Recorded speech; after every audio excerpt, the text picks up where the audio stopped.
Hey, good morning. Today is the topic of gravitation. It's a very interesting topic in physics, as just we think as there is a ball, and if we throw or just leave it, it's just pulled down through the towards the earth. And what happens that the earth attract the ball, but it's the individual force of through which the earth attract the ball, and that's the individual force is the gravitational force. Earth attract the ball through gravity, and the force of attraction happened from the body through the earth. The why the individual force of earth is known as the gravitational force. It feels a very strange question, as do the all the body of the universe attract each other? It's a very strange, but luckily its answer is typically too much strange, and the answer is yes, all the body attract each other. This is the very thing, as the mass having two mass m1 and m2. There is very interesting topic that on which condition, on which top point the force depend, as the gravitation force when the ball go down through the earth, but on which factor the force depends. So the first factor is the mass, as the earth is a mass, earth has something mass, some mass, the body has some mass. So there's two masses, having m1 and m2. Two masses m1 m2 both attract each other, but actually the gravitational force is the biggest force in universe, through which if we put two body, but we feels that they don't attract, because there is the biggest force, so that they don't feel attract. And after that, the second factor is the distance, the separation between the two body, as these body are m1 m2, mass is m1 m2, having a distance r. R is where r is the distance of a separation from the center of the masses of the two body. Clear?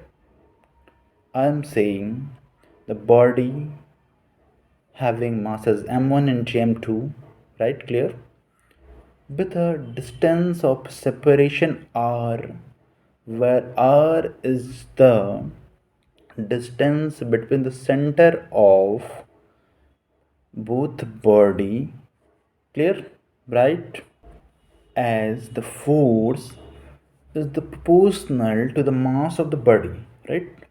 So the force proportional to the product of masses, as F, where is the F, the force is proportional to m1 m2, is the where m1 and m2 is the masses of the two body, and the force is also inversely proportional to the square of the distance between the two masses of the body, right?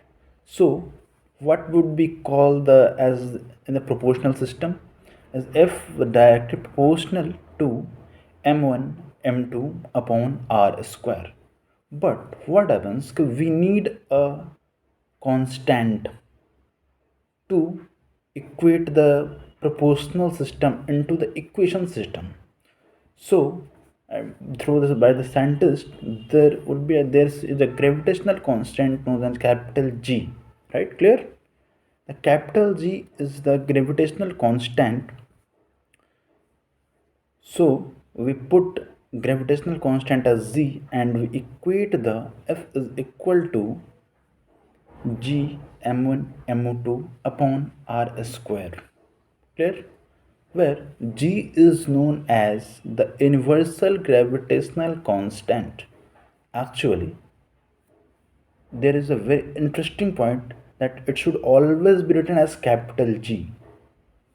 And the capital G, the value of capital G is 6.67 into 10 to the power minus 11. I am not saying here the unit of capital G because there is no need to remember the unit, just because we know f equal to capital G m1 m2 upon r square. So we just put here capital G and b transferred the other values into another side, and we get the value of G. Clear? And what would be the value of capital G units? See, and the unit we have to know that the G is equal to FR square upon M1 multiplied by M2. So the unit of F is always Newton force. After that, the R is meter square. Right, clear? So G F R square. So F Newton R square meter square upon M1 M2.